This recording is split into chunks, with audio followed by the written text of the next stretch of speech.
Okay, so before I begin, I want to give a quick introduction to something I'll be doing with my content for as long as possible, which is using it to contribute to St. Jude's Play Live fundraising event.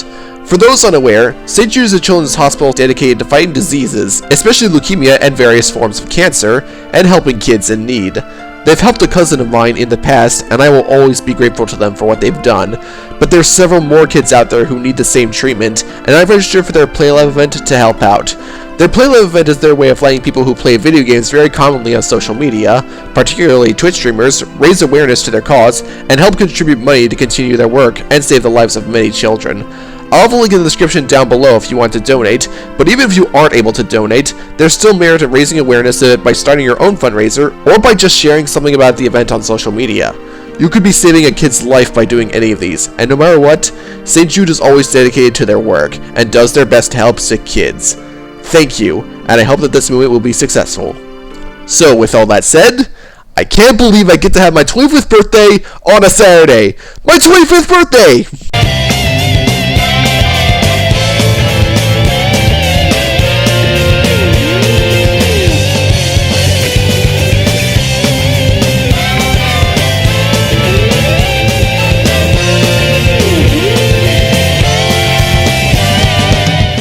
Wow, I can't believe I'm 25 years old already. It hasn't felt that long since I made my video on my favorite games of 2021, but alas, here I am.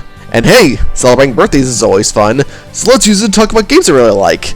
Now, if you've been with me for a little while, you might recall that 3 years ago, I did a video on my favorite games of all time, and while I might shift a few games around here and there if I were to make it nowadays, it still remains one of my personal favorite videos that I put out. I had this smile on my face just replaying the games I talked about in that video, and making countdown segments dedicated towards them. Remaking the video at this point doesn't feel right, but there were plenty of others I wanted to talk about then that didn't quite make it, on top of others I played since that video. So I thought that making a continuation, listing some more personal favorites in no particular order, would be the best workaround. Now there's a couple rules I'm going to fiddle with. The approach I'm going to use to the age-old one per franchise rule is that I'm only allowed to include one main series installment for a franchise and a spin-off, if applicable. For example, I can't include multiple mainline Sonic games on here like, say, both Generations and Unleashed, but I will allow myself to include one of those along with something like, say, Sonic Riders. And even though I will not include any entries from my original favorite games video, if an entry from that's got an updated version that I feel a spot is perfectly warranted for, like, say, Sonic Colors Ultimate, then I can do that as well. So with that said, let's use this first segment to talk about Sonic Colors Ultimate. Told you if I had a chance to talk about it another day. So I've gone on and on as to how much I adore Sonic Colors. So when they announced that a remaster was coming over to modern consoles, I was pretty ecstatic. And needless to say, Colors Ultimate not only kept everything great about the original intact, but added in plenty more to make what I think is the better way to play the game. I never had a problem with how the original game controlled, but the fine-tuning here makes it feel so much better for both speeding down long hallways or platforming across smaller sections. The new J-Wisp was also a great addition, and I love how some levels have new sections added to them to be further fleshed out. The red rings are also put in entirely new locations, which I'm also cool with, and I love how the game constantly rewards you for trying out-of-the-box things, namely with giving you a form of currency that you can use to customize Sonic's gloves, shoes, and various auras. I hope Sonic Frontiers brings this back because I love this. The rival races with Metal Sonic were also a blast for getting to play certain levels in a completely different way. Having access to the original soundtrack and then bopping new one is also really nice. And I just immensely appreciate all the new updates made to it in an effort to make the game accessible to a new audience. I'll even admit that I had this drive to 100% complete the game that was more prevalent here than what I felt in the original. And to me, that shows that Sega and Blind Squirrel did an amazing job with this one. Hopefully this means we can see more Ultimate re-releases in the future. Oh, and by the way, I was thinking of talking about a different favorite of mine, but I already did that last year. Go check that video out. But when I decided to include Colors Ultimate, it was then that I decided to include the rule about spin-offs, because there's plenty of other games that aren't mainline entries that are great in their own way. So it's now where I talk about Sonic and All-Stars Racing Transformed. I've been big on kart racers for a while, though not to a point where I've played a ton of them, but honestly, All-Stars Racing Transformed is one I always love picking up above all the rest, mostly because of how it feels to drive and the track design. The cars in this game don't feel super bouncy, but the weight and response time just feels right, where positioning where you go and pulling off sharp turns feels super satisfying. This is helped by the fact that races are largely dictated not just by figuring out the best routes to take, but also by steering your car perfectly to keep the speed going. It's easy to figure out, but an undertaking to master, but getting it right gives you a feeling like you're in total control of the entire race. The car transforming into a boat and a plane in certain moments also adds so much to the experience and helps make each track more interesting as a result. As for the tracks, these are some of my favorites in any kart racer. They not only look amazing and provide several spectacles for you to work with, but most of them also change mid-race, meaning very few of the same laps feel identical to one another. For example, Dream Valley not only lines up the boost rings differently, but also changes where you go when you enter the portal in the second half of the lap. Or Rogue's Landing, where lap 3 just destroys the road entirely, meaning it's completely an airplane mode. The game is filled with several spectacular tracks, and because of this, they're a blast to race on. Easy shoutouts go to Adder's Lair, Sanctuary Falls, and my personal favorite, Galactic Parade. The best Sonic level gets to be a racetrack, like a match made in heaven. There's even plenty to do beyond that, like traditional Grand Prix, time trials, challenges to earn stickers, and online multiplayer, but the World Tour mode is a great campaign that provides many missions that have both challenge and variety, and it's always fun to unlock characters and car mods that affect how your vehicle handles. The game gives you plenty to do, and the way they design the mechanics, and the amount of love and fan service put into it, is definitely enough for me to recommend this one. This is my favorite kart racer for a reason, and I think anyone who loves them should try this. Even though All-Stars Racing Transformed is my favorite kart racer, let's not discredit Mario Kart here. This series is why I love the kart racing genre to begin with, and I will always stay on top of when it sees new releases. Mostly. Now, I had a great time with all the Mario Kart games I played, except for Super, which is aged in quite a few areas, but Mario Kart 8 Deluxe easily takes the cake for me by storm. I was already in love with the original Mario Kart 8 on the Wii U, but it's great that Nintendo just decided to take what was already great, iron out the kinks, and add in so much more on top of it. Of course, everything great about the original Wii U game was kept intact, like the overall mechanics feeling like they took everything that made Mario Kart Wii good, and mixed it with everything that made Mario Kart 7 on the 3DS good, along with the anti-gravity added on an extra layer with how much you can gain speed by getting aggressive. With the new things introduced, the remastered tracks are arguably the best they've ever been, with select few feeling completely new, and the actual new tracks are among some of the best the series has to offer, and the online mode is easy for a roaring good time with anyone. But Deluxe goes even further with revamping the battle mode with both returning and new arenas, and multiple different types of battles that are a joyride and immensely chaotic if you get friends in. All of the DLC that the original 8 introduced was already included here, meaning everyone gets to have fun with Big Blue, 200cc, and the Mercedes-Benz cars. And if that wasn't enough, earlier this year, Nintendo decided to give Deluxe its own DLC courses, which seem to take the courses from Tour and put them on a console, and bring back old fan favorites. It's good to have you back, Coconut Mall. Overall, there isn't a whole lot to say about this entry. There are a couple snags, but Mario Kart 8 Deluxe encapsulates everything I love about Mario Kart, and I'll gladly pick this game back up just to have a blast. Really excited for the rest of the DLC, and if you're wondering which tracks I want back the most, well, there you go. Mario spin-offs are great and all, but I really can't make a video like this without including a mainline platformer. Whether 2D or 3D, I always look forward to these. And while Odyssey is still my favorite, Galaxy 1 and 2 come really close. Neither of these two games are as open-ended as 64 or Odyssey, but in terms of level design that is imaginative, creative, and filled with spectacle, and control that feels just about perfect, the two Galaxy games knock both completely out of the park and into the cosmos. Both Mario and Luigi handle like a dream, as expected, but the spin move they're given is used for many creative scenarios, enemy encounters become more varied, boss battles are surprisingly fun, and you can use it with Mario's other moves to gain some serious height and distance. The levels themselves across both games meet that perfect balance between spectacle and genuine challenge that I crave for in a platformer. The anti-gravity gimmick is used for a ton of creative visuals, and it means to stretch the levels out in a way that works, but doesn't get too complicated, an effort I am astounded by. All the levels that let you run and platform are a joy, but there are also a select number of levels that throw in a special gimmick to spice things up. Not all of them hit bullseye, but the ones that do add great variety. Both games do have a lot to offer in terms of power stars, so I'm happy to try and complete them whenever, wherever. Okay, maybe less in Galaxy 2's case because the green stars aren't that great, but at the end of the day, they're still some of the best 3D platformers out there, and some of the best Mario games out there. And if you love either and haven't played these, please do so. You're doing yourself a massive disservice by not. Oh, and one more thing. The soundtracks to both games are legitimately some of the best in gaming history. Go listen to them. Go get these games.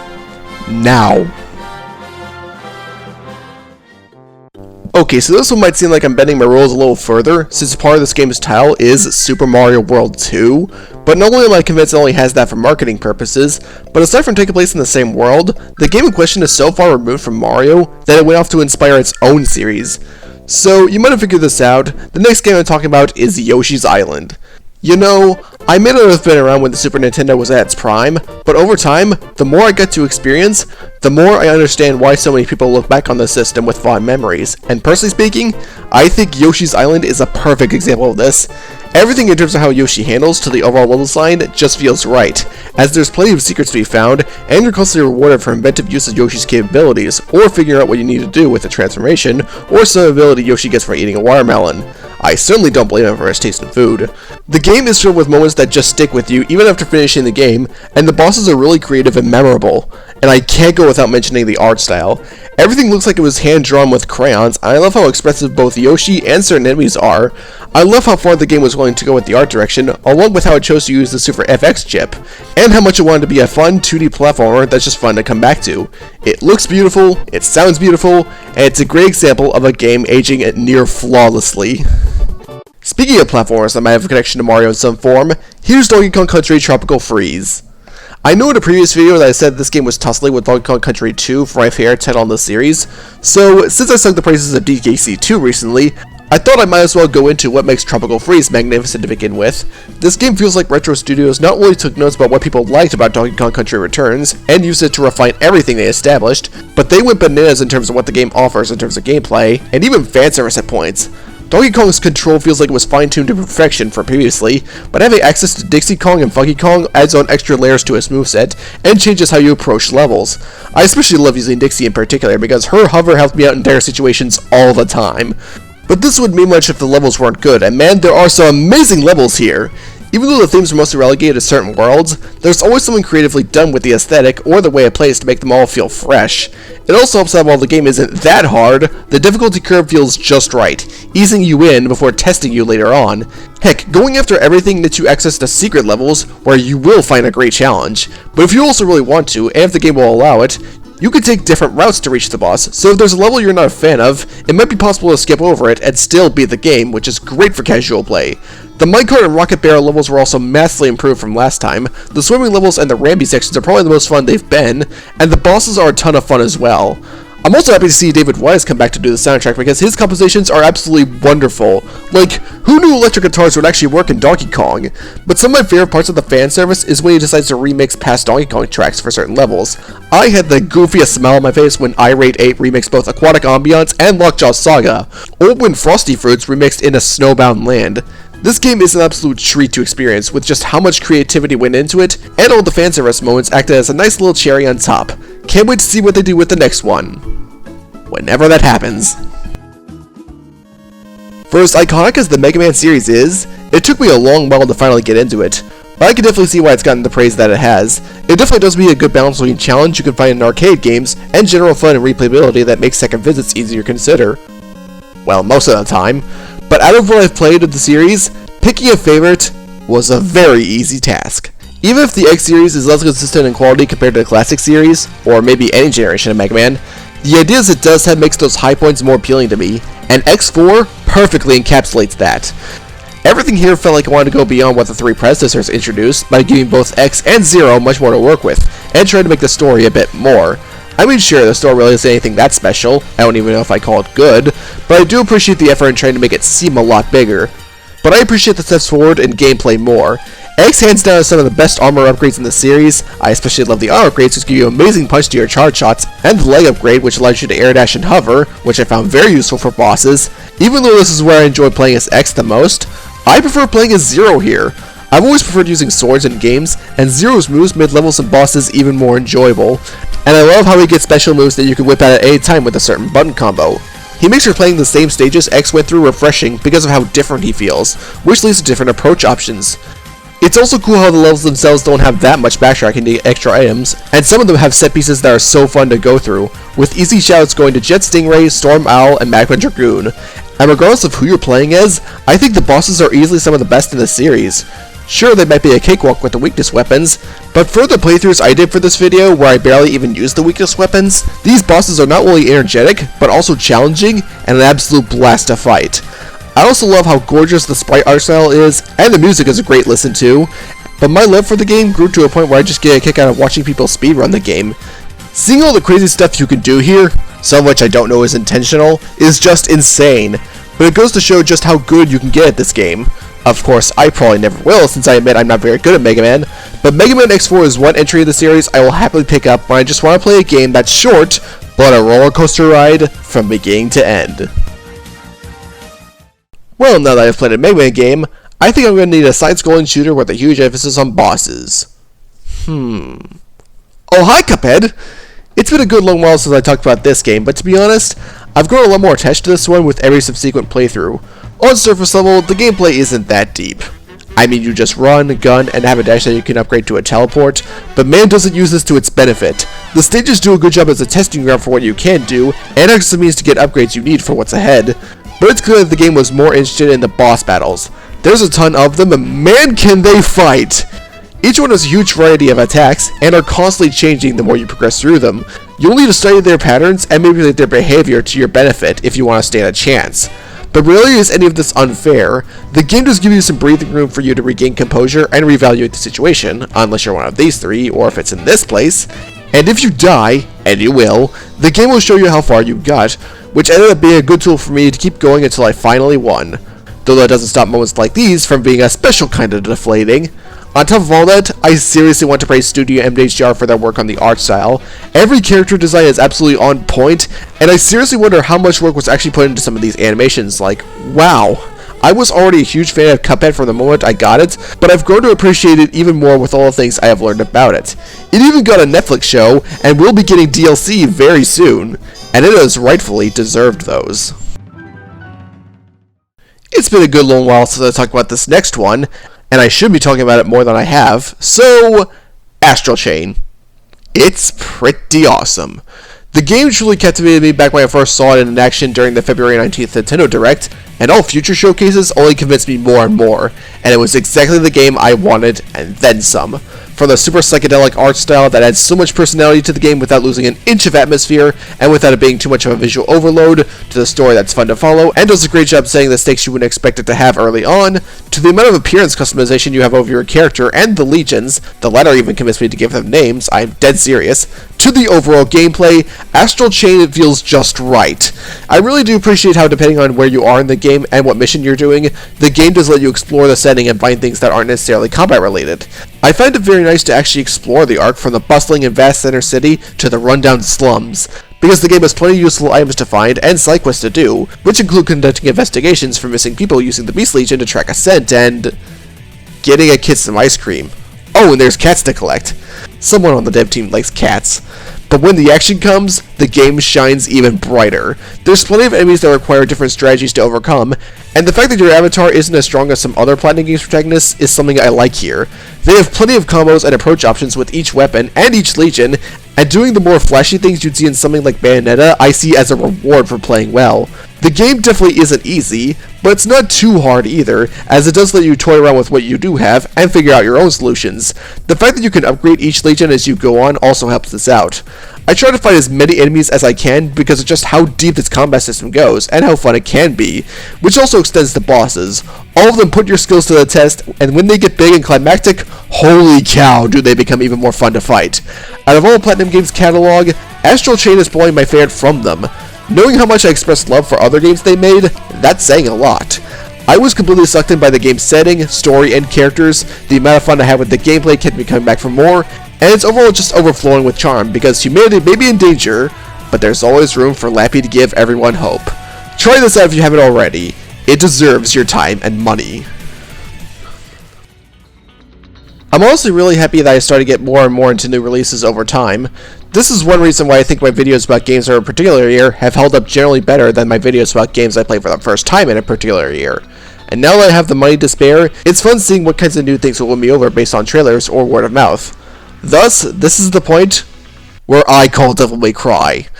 I'm a hack-and-slash fan who chose to jump into this wild series from Capcom during the tail end of the period of uncertainty with the series. Yeah, the PS2 trilogy and 4 did see re-releases, but aside from that, not a whole lot. But in comes Capcom wanting to amend their past mistakes with a fancy new title, and man did they deliver. I love how this game utilizes the RE engine for the visuals, as it manages to show how exactly it can be used for stylization, on top of detailed settings and gore, in a bit of contrast to all the Resident Evil games made on it. It gives the game even more personality on top of the story that combines a bunch of serious moments with stuff like Dante dancing inside a demon-infested cavern. The game as a whole embraces how fictionalized it is and has no shame in doing so, and I love it. And how about the combat? Well, if the game tells me that I have smoke and sexy style, then I think that's exactly what it is. Regardless of who you're playing as, Nero with everything made great in 4 plus the robotic arms, Dante with all his sword and firearm combos, V with his animal partners, and even Virgil with his motivation, assuming you got the DLC or the special edition, there's tons of ways you can approach fights, and actually learning what you need to do and how enemies behave leads to everything flowing perfectly, and loads of pure satisfaction. Whether it be hordes of enemies or a boss, there's always something exciting around the corner. This is the purest definition of a game to sit back and have the time of your life with. It has heavier moments, but never feels too philosophical. It tries to be silly, but never to a point of tones clashing. It's a game that I can definitely recommend if you love hack and slashes or games of this style. I don't even think you need to be a fan of the series to enjoy this. Just have at it. I've talked about games with swords that are insane, flashy, and over the top, but for this one, I think it's time I take a step back and talk about a game with a sword that's more of an adventure. Zelda's a series I wish I jumped into way earlier than I did back when I first got my 3DS back in 2011, and while almost every Zelda game I've played from then until now has been fantastic, Skyward Sword has this really special feeling that I get a lot more than with other titles. Maybe it's the fact that the overall story managed to take a very simple foundation and made it feel personal by establishing character relationships and building the journey around that, along with having some memorable NPCs and a villain who is one of the most fun to watch out of all of them. Maybe it's the fact that this game has one of my favorite art directions out of any Zelda title. Almost every character model is extremely expressive, every environment is beautiful to look at, and the HD re-release makes everything look so much cleaner and showcases it in 60 frames per second, which I love. Maybe it's my immense enjoyment out of every single dungeon in the game. These are some really well thought out dungeons, with plenty of puzzles that are brimming with creativity and get your brain ticking, and have set pieces that make the idea, regardless of how fresh it is, all its own. Special mention going to Lanayru Mining Facility, the Sand Ship, and the Ancient Cistern. Maybe it's the fact that the world itself is fun to explore.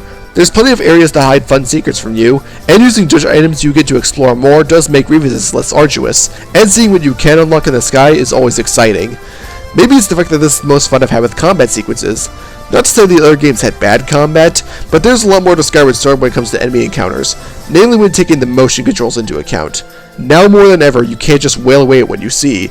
Each enemy has patterns and behaviors that leave them open to strikes, so timing and precision is everything. Let me tell you, overcoming foes you have to duel more so than use items to exploit feels amazing. Or maybe it's because when a boss is good, it's amazing. Sure, not every one of them hits bullseye, but there are some really great ones here. The game may be flawed in some areas, I certainly won't deny that, but for everything that bugs me, there was always something that made me happy, and it all makes for a game that I love to come back to from time to time. And since it was one of the first Zelda games I played, I have it to thank for getting me to become the fan of Zelda that I am. While we're on games that got me into this specific series, Fire Emblem Awakening. Now, choosing Fates as my favorite Fire Emblem game was an easy task, but choosing my second favorite was in general much harder to do. It ultimately came down to Awakening and Three Houses, and while Three Houses is amazing for evolving a lot of what made the series great, and giving us so many wonderful characters, I honestly feel happier thinking about Awakening. Of course it was my first Fire Emblem game, so that might play a part, but putting that aside, there's a lot to like about Awakening. I love the map design and how it's able to give you room to experiment with the units and weapon types that you have, and while I don't like weapon durability, I still think it manages to be comfortable with everything it tries to do. Granted, pair-ups and magic could have used some balancing, but even so, there's definitely a unit stat spread to take into account. The class system in general does add an extra layer to this. You can take on every challenge with the base classes and call it a day, but if you want to, you can branch out and experiment because everyone gets a huge variety of different classes to use. But probably the biggest reason as to why I love this game is definitely the characters. Everyone here is charming and likable, and do a great job filling out their specific roles. Special mentions for me easily go to Noe because she dragon, she baby, I want to hug. Morgan for being a really nice surprise and an absolute darling in supports, Lucina for shining brightly in both story and supports, Owain for his amazing theatrics, Lissa for being precious as well. Okay, I really need to stop before I drag this out. Support conversations are a great way to get to know everyone. Since the story doesn't give every single character a pivotal role, which makes sense, and is par for the course in most Fire Emblem games, I love seeing these characters be who they are and bounce off each other. So I picked up Awakening because not only do I have it to thank for convincing me to get more into this series, play some of the older titles, and let it become my second favorite gaming franchise behind Pokemon, aside from it basically saving the series from ending and making it become a B-tier Nintendo series in terms of sales, I feel more at home with Awakening. It feels like a game I could just come back to in order just to be happy, and look back at my slow rise into becoming more involved in the gaming community. Of course I say that, and I still pick Fates, but for all Awakening accomplished, it's one I'll always have a place in my heart for. The order I played the Kingdom Hearts games has been as much of a mess as the amount of consoles the games released on. I started out with Dream Drop Distance, then went to Days, then Rechain of Memories, and then spread out from there. Granted, the internet showed me some of the machinations of the overarching story, and I don't get lost in continuity that easily, but still, a little embarrassing on my part. But amidst all that internet searching, I came across massive fans of Kingdom Hearts 2 in particular. You can piece together the rest. I mean, I was already captivated by the concept, seeing a bunch of Disney characters in a world with whatever Square Enix had up their sleeve, but when I played Kingdom Hearts 2 Final Mix, man did that captivation soar. I was impressed by how much each world based off a Disney film managed to replicate the look and feel of the source material, while still being fun to travel through, and even the ones that don't fall into this category, like Hall Bastion or Twilight Town, still do add their own flavor into the mix. But the main highlight for everything is definitely the combat. You have plenty of combos that make encounters a joy, and you get more as you go along the game. But things like every party member, permanent or temporary, getting new moves and abilities like you do, limit moves, and dry forms add on more to consider for every encounter. Bosses especially take things one step further. There's a huge variety of them, and each one has something special to stand out, especially when you consider how reaction commands are implemented. Like, seriously, some of these are really cool. The game even goes nuts with content, as there's plenty of collectibles that give you some amazing rewards, and some super bosses that can mop the floor with you if unprepared. I can generally see why many people treasure Kingdom Hearts 2 Final Mix, even call it their favorite game in the series. While it is second place for me, there's still a ton I love about it. Like, even in the face of Atlantica and the extremely long prologue, there's still a ton I look forward to. And the fact that the easiest ways to get it also get you most of the other games in the series, I'm sure that'll definitely be convincing to try this franchise out. After all this time, I'd still say that Star Wars Battlefront 2 Classic is my favorite Star Wars game, for just how enjoyable it is and how much love was put into it. But what do I think about Battlefront 1 Classic? The original, the predecessor. I'll admit, coming back to it did have its bumps, namely with dodge rolling being mapped to the jump button, no sprinting, and turrets and droidicas being obnoxious, but coming back to this felt like seeing an old friend again.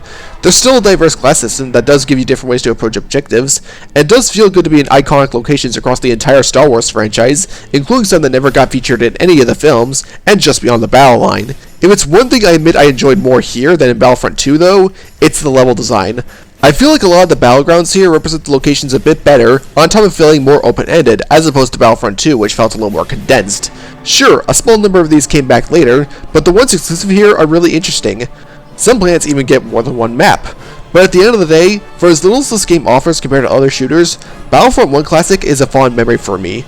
I remember sinking hours into this game when I was younger with my brother, among other Star Wars games. It just felt right to our younger selves, and we pretty much did everything we could. Nowadays, I'd take Battlefront 2 Classic any day, but Battlefront 1 Classic still remains a game I'll always have a soft spot for. I also have my brother to thank to introduce me to certain games through direct and indirect methods. Like in Christmas of 2011, he got an Xbox 360 along with a selection of 4 games that both he and I enjoyed playing during that time.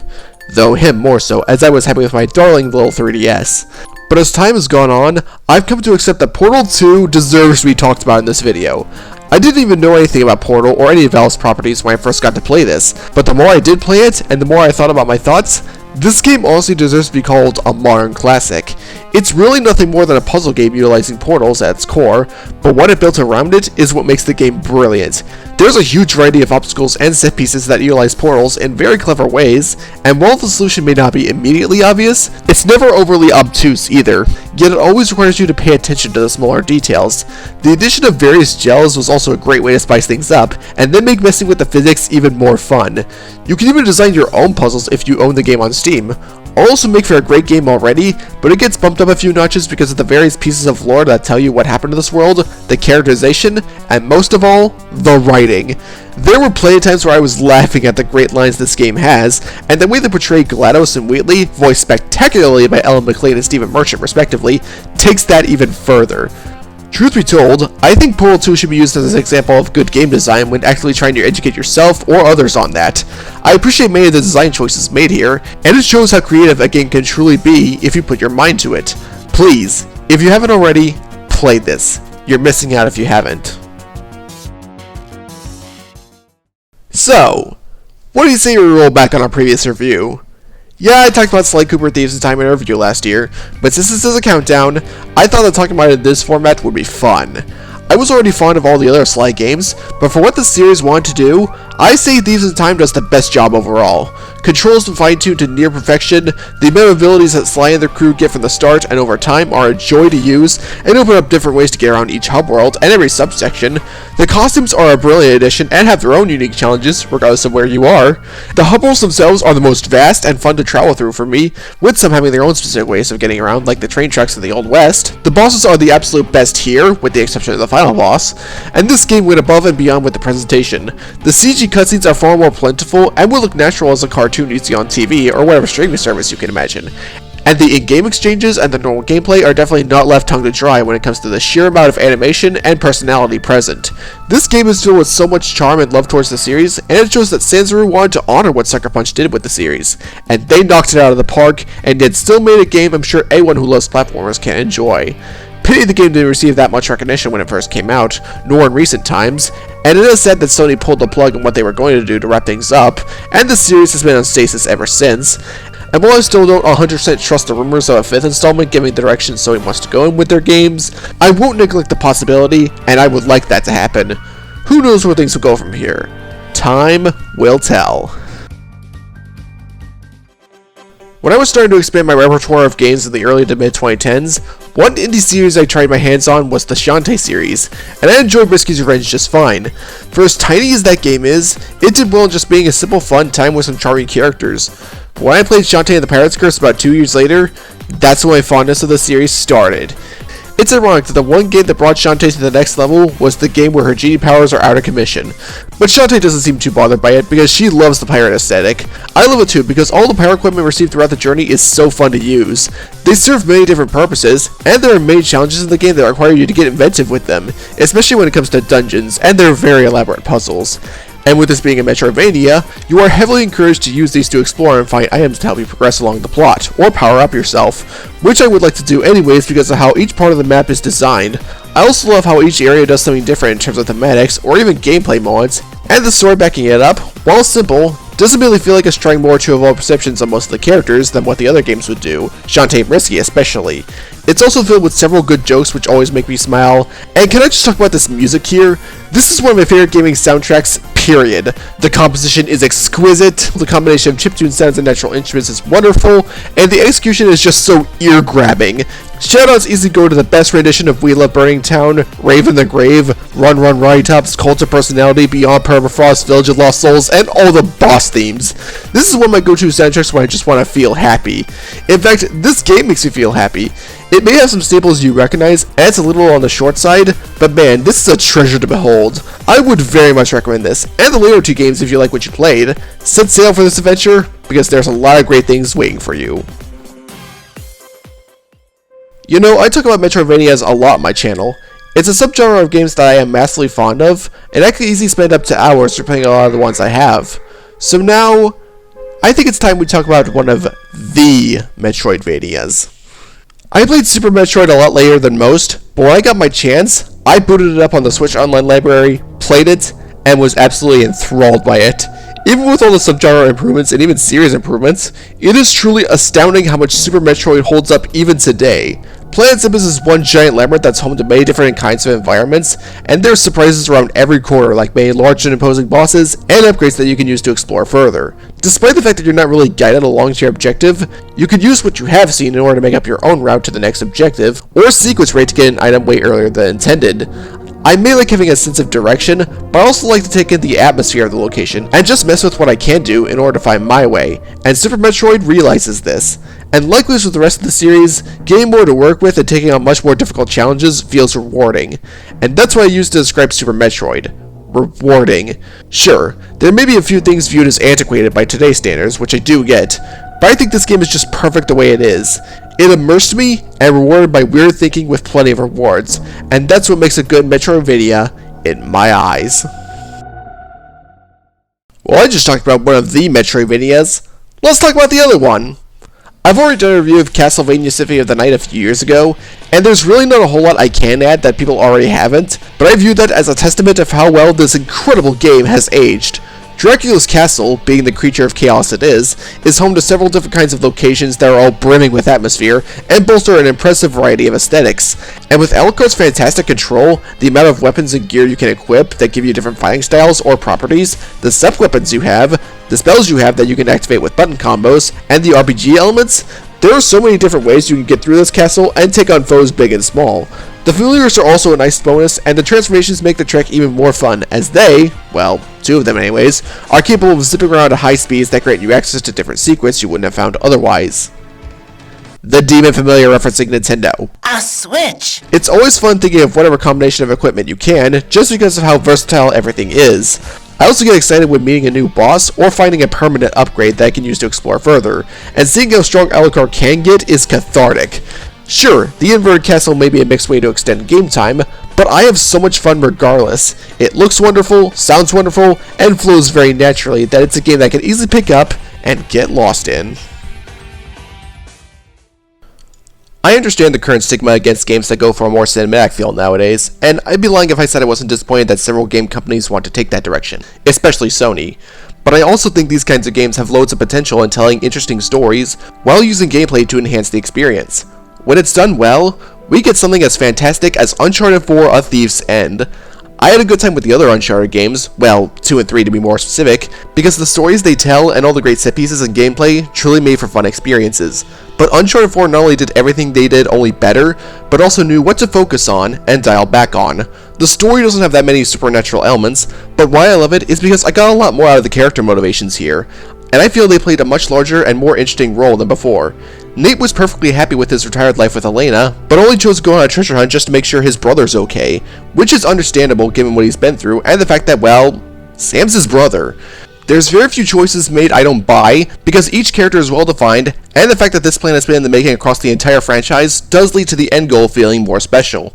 It has a sense of finality to it, and it even manages to use some tropes I cannot stand in any media pretty effectively. And does it take a step forward in gameplay too? There's loads of more fun platforming sequences and moments of action to go around, the puzzles are a lot more fun and even somewhat immersive, and combat sections have been improved tremendously. Each one takes place in an environment where you can get an idea of where everything is, enemy placement is much more manageable. There's some elements from modern shooters here like headshots, and if the game gives you the opportunity to do so, you can handle encounters stealthily without alerting anyone. Combined with some of the best photorealistic graphics for the PS4, and phenomenal voice acting, Uncharted 4 is one of my favorite games from Naughty Dog, and it's a great send-off to Nathan Drake. I wouldn't mind if Naughty Dog chose to continue the series, but only if they chose to focus on a different character, like Sam, Nadine, Chloe, or even the person who appears in the final scene of the game, who I won't spoil. Nate has made himself a heck of a legacy, so he deserves his retirement. Cinematic games have their potential, but my go-to game genre for engaging stories with satisfying gameplay will always be RPGs. There's always tons to offer and talk about when it comes to these games, and I find it the most fun to sink hours upon hours into them, seeing what lies in store for me ahead. One example of this is Octopath Traveler, and man do we have an interesting case. At base value, this game pays a lot of respects to Square Enix's RPGs from the Super Nintendo era, with its sprite-based art style and the turn-based battle system. Despite the sprites bearing many similarities, I love what the game does with it.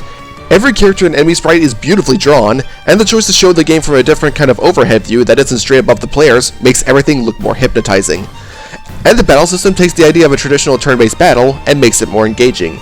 Of course, you got speed influencing who goes first, multiple party members in battle, status ailments, items taking a turn, among other things, but the break system and the boost point system are what give it the edge. Each foe has a certain amount of break points that can be diminished if you strike them with one of their weapon or elemental weaknesses, and they get stunned whenever that reaches 0. but stunning them could potentially lead to them not taking an action for 2 turns at most, so you have to think ahead about when you want to stun them. And if you manage to perform actions without boosting on specific turns, you can use boost points that you can use to get multiple normal attacks off, which can be amazing in getting breakpoints down, or power up your next special, which can turn the tide if you use it just right. There's also a system that lets you equip subclasses onto your units you're using, so there's a lot to experiment with and find. I also quite like how you have the choice between all 8 party members as your main protagonist. The overall story doesn't change, but this choice does lead you to experiencing things in a different order, and maybe from a different perspective. Not to mention it makes each of them feel as important to this world as each other. Also, I can't go without mentioning the music. Wow, this soundtrack is positively glorious! These tracks make each part of the journey feel grand and epic, even when you're just walking around the most menial of areas, and they did not need to try this hard with the battle themes, but I am glad they did, especially the boss themes. Now granted, there are some unpleasant old-school RPG tropes that are here, like random encounters and inactive party members not getting experience, and there is some fat I think they could have trimmed, but with all those in mind, Octopath Traveler nails what it sets out to do, and is my example of a proper way to pay tribute to older titles when it comes to RPGs. Speaking of that genre, let's go to the Tales series. This was a series I chose to get into thanks to what fellow countdown makers are talking about, and I immediately became a fan, where I always keep my eye out for new releases. Tales of Symphonia was a very nice one to play through early on, and it's a game I will always respect for the overall importance it has, but it was Tales of the Abyss that made me into a fan. Sure, compared to later entries, Abyss might seem more stiff, or maybe even more primitive, and I'd be lying if I said it didn't have problems of my own, but I still not only enjoy Abyss as a game, but it still has one of my favorite stories and sets of characters out of all of them. There isn't a whole lot to say about the world traversal or dungeon design, but the combat manages to be very fluid and rewarding. Every party member has their own way of fighting, so it's fun to think of combos you can do. The FOF circles add on to this, and this was the game to introduce free run, which makes spacing so much easier and encounters more fun. Thank Yulia, this became a series staple. But the story and the way everything is written is what makes this game for me. This is not a straightforward plot by any means. There is a ton going on here, a lot of character arcs to look at, and a lot of things at stake in this game. But really isn't ever hard to follow. Everything's paced well so you're not overloaded with information, yet every character is well defined where you care about what's going on. Not to mention it still has plenty of lighthearted, funny moments. Every single villain is great in their motivation and the sheer presence about them, especially the main villain, Van, who's powerful yet also very human at his core. And every protagonist has their own story to tell and is fun to listen to. And then there's the main protagonist, Luke, who is a shining example of how you can do character development right. He starts off as a spoiled brat who just wants everything to go his way, which spreads a negative atmosphere that got worse over time, but when it hit a breaking point, he begins to understand how much he turned away from others, and became a mature, friendly, and overall likable individual who wants to find a place in the world where he'll be accepted. Regardless of how much his burden weighed on him, he found the resolve in him to get up and do what's right for him and for others, and that makes him one of my favorite characters in this series. I am very happy I got into this franchise with this entry. There's plenty here newcomers will find enticing, and the game as a whole is very well designed and a great experience that deserves to be appreciated. You might have seen this one coming, but that's honestly okay because Persona 5 Royal is a great example of how I got into the game purely from word of mouth. I knew about the Persona series well before 2020, as some content creators I followed did speak about it, but the heights they took with the original release of Persona 5 was positively bonkers. And when I thought about getting into it, an updated re-release was announced, so I just went with that. And it's a decision I do not regret. This is a game where I get so into the overall story and all these characters that I always look forward to the parts where I can just take a step back and just enjoy a normal life. There's a lot to do in this world, and doing so will not only provide ways to learn more about everything and everyone, on top of providing some genuinely sweet and hilarious moments, but it will also provide gameplay benefits like raising your social skills and your confidence so you can perform better in the metaverse, and get access to better personas. And these parts are just as fun because the dungeons are all thematically interesting and fun to explore, and have plenty of enemies and bosses that are fun to fight. Depending on team composition, there's some ways you can approach fights, and regardless if you go all out or choose to recruit a persona, you'll get a useful perk either way. Since you have a limited number of days for each arc, thinking about what you're going to do and when you're going to do it is key. I got so into all that this game has to offer that I often get lost with how long my play sessions go. For quick context, my first playthrough took me about 85 hours to finish first time around, Secret Section added and Royal included, and there's still plenty of things I didn't get. On top of all that, Persona 5 Royal is just hands down one of the most visually and musically stimulating games I have ever played. There's loads of amazing music tracks that fit the mood they're placed in, and are beautifully constructed. And the way the game looks shows that the game devs were having fun with all this. They could have just stopped making every model look expressive and colored expertly, and the general environment's pretty, but they also added plenty of great effects using red, white, and black as primary colors, and even the menus are absurdly detailed. I didn't even know how much UI design could be a passion, but this game found a way. And really, it found a way to win me over despite not knowing anything about Persona. For the wonderful characters, fun story, absurd amount of things to do, even when all is said and done, I just get lost in it all. Like, even with its lower points, there's nothing that gives me second thoughts about another playthrough. Well, we're almost at the end here, and you might have noticed I have yet to talk about Pokemon, and that's my favorite video game franchise. Well, that's because I saved it for these last two entries. I may have a place in my heart for Pokemon main series installments, but I want to go more into spin-offs, because they deserve credit as well. Pokemon's had spin-offs of all kinds, from dungeon crawlers to adventure games where you draw circles around Pokemon, to a MOBA, to the one that quite possibly brought the series to a new height of popularity like what it got back in the day. But out of all these, I say that my favorite one of them all is Pokemon Conquest. So as someone who wanted to follow Pokemon on as many releases as I could, I eventually found out about Pokemon Conquest and was immediately captivated. I fell in love with the character designs and the art style, and the fact that this was a game that took place in a feudal Japan-esque setting, and took a much different approach to gameplay than what my 15-year-old self saw at the time. And I was hooked the second I started playing it. Honestly, using Pokemon in actual warmongering in order to conquer kingdoms is something I believe would have happened in the universe a long time ago, and they use this for strategy RPG gameplay. While each one of your warriors can bond with multiple Pokemon and let them come with you, each one only gets to use one in battle. So knowing which Pokemon bonds best with what warrior and which ones are best for taking on a specific kingdom is key. And each battlefield has a special gimmick that makes the experience fresh, even going as far as to having the victory goal be something other than being every last one of them.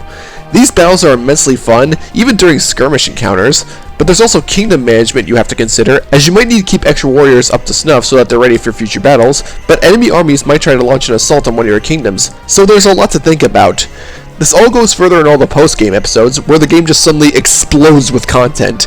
You can see a lot more of the warlords you fought in the main story, and the episodes in general can be about as beefy as the main title, so there's a lot to unpack here.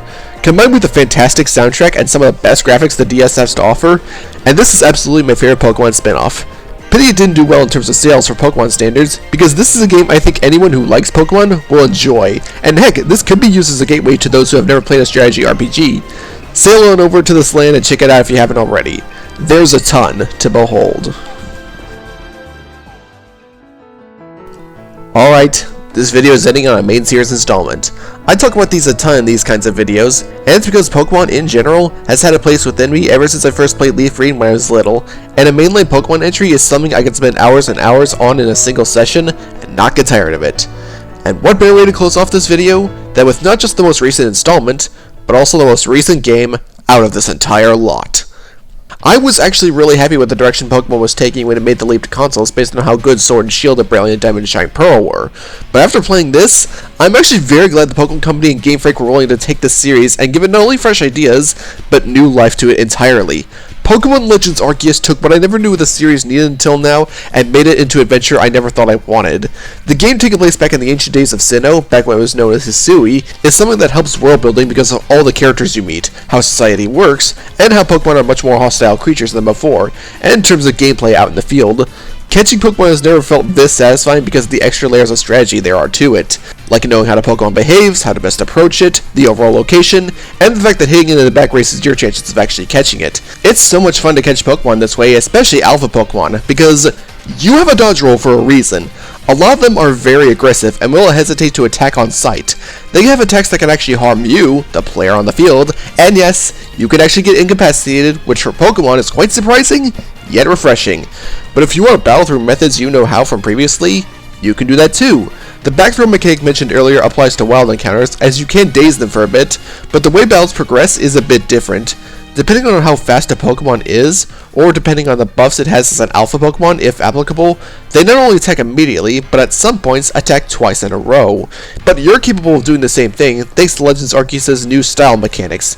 If a move on a Pokemon is mastered, you can either perform it in Quick Style, which is weaker, but you're more likely to get an extra turn, or Strong Style, where you're less likely to get an extra turn, and more likely to give the opposing Pokemon one, but your attack is stronger. There's a lot of strategy to this battle system, and the way status elements are handled do add more without slowing the battle down, which is wonderful. There aren't as many trainer battles this time, but the ones that are here are great, thanks to all the new Legends Arceus delivers. And there's even more traditional boss encounters against the noble Pokemon, which combine both overworld combat as you try to calm them down while dodging their attacks, and traditional Pokemon combat where depleting their health bar doesn't immediately end the fight. It just opens an opportunity to throw more bombs at it. And the areas? Man, do I love exploring them. Hisui as a region is huge, and is home to several different landscapes that are reminiscent of the region it would become, but with the open world-esque format and the different areas, they all feel completely new. All of them house a great variety of Pokemon to catch, the time rifts add on even more to do, and despite the fact that you can get a lot of the content done before heading to the final battle, the game is still giving you things to do, which I love. And if that wasn't enough, earlier this year they added an update that gives you more difficult trainer battles, and a new way to encounter swarms of Pokemon to make objectives on the game list and personal objectives like finding shinies, alphas, and shiny alphas easier.